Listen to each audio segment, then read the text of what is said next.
बीरभूम के प्रसिद्ध बकेश्वर धाम में महाशिवरात्रि के अवसर पर भारी संख्या में भक्तों की भीड़ उमड़ पड़ी। हिंदू शास्त्रों के अनुसार फाल्गुन कृष्ण चतुर्दशी तिथि पर महाशिवरात्रि का विशेष महत्व होता है। यह दिन देवों के देव महादेव और माता पार्वती को समर्पित है। इस वर्ष 26 फरवरी को चतुर्दशी तिथि शुरू होने के साथ ही भक्तगण शिवरात्रि की पूजा कर सकते हैं। माना जाता है कि भगवान शिव को अंकित अपराजित हल्दी, चंपा, धतूरा और कलके के फूल अत्यंत प्रिय होते हैं और भक्त इन फूलों से उनकी पूजा अर्चना करते हैं। शिव पुराण के अनुसार भगवान शिव आदि भक्ति की शक्ति के अनंत स्रोत हैं और शाक्त संप्रदाय में मुख्य आराध्य माने जाते हैं। महाशिवरात्रि को शिव की उपासना के लिए सबसे श्रेष्ठ दिन माना गया है। शास्त्रों में ये भी कहा गया कि इस दिन सच्ची श्रद्धा और उपवास के साथ पूजा करने से भगवान शिव प्रसन्न होते हैं और भक्तों की सभी मनोकामनाएं पूर्ण करते हैं। ऐसी मान्यता है कि यदि अविवाहित कन्याएं महाशिवरात्रि का व्रत नियम पूर्वक करती हैं तो उन्हें भगवान शिव के समान एक उत्तम जीवन साथी की प्राप्ति होती है। आज शिवरात्रि महा उत्सव।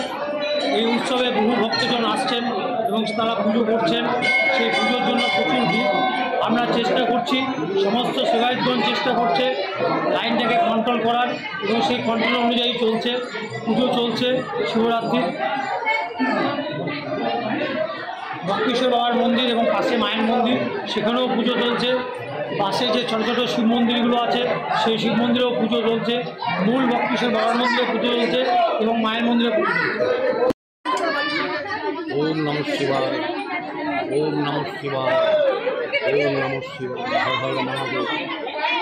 পশ্চিমবঙ্গের বিখ্যাত শৈবক্ষেত্র এই বক্রেশ্বর ধাম শিব চতুর্দশী আর কিছুক্ষণের মধ্যে লেগে যাবে এবং কালকে রাত্রে থেকেই মানুষ লাইন দিয়ে সব দাঁড়িয়ে আছে, বসে আছে। শিব চতুর্দশী প্রাককালে সমস্ত ভক্তবৃন্দ শিবের মাথায় জল ঢালবে। বক্রেশ্বর পুরাণ খ্যাত মহামণি অষ্টাবক্র এবং বক্রেশ্বর শিব একসঙ্গে মিলিত হয়ে আলিঙ্গন হয়ে এক আত্মা হয়ে আছে এবং ঋষি অষ্টবক্র মুনির নামে এই জায়গার নাম হচ্ছে বক্রেশ্বর, যেটা সাধারণত দেখা যায় না। শিবের নামে হয় জায়গার নাম এবং ভক্ত এবং ভগবান আলিঙ্গন করে এক আত্মায় মিলিত হয়ে গেছে, কিন্তু তাদের প্রকাশ আলাদা। অষ্টবক্রমণি বড় শিবলিঙ্গ হিসেবে পূজিত হয় এবং ভগবান ভোলেনাথ মহাদেব নিজে ছোট শিবলিঙ্গ হিসেবে পূজিত হয়।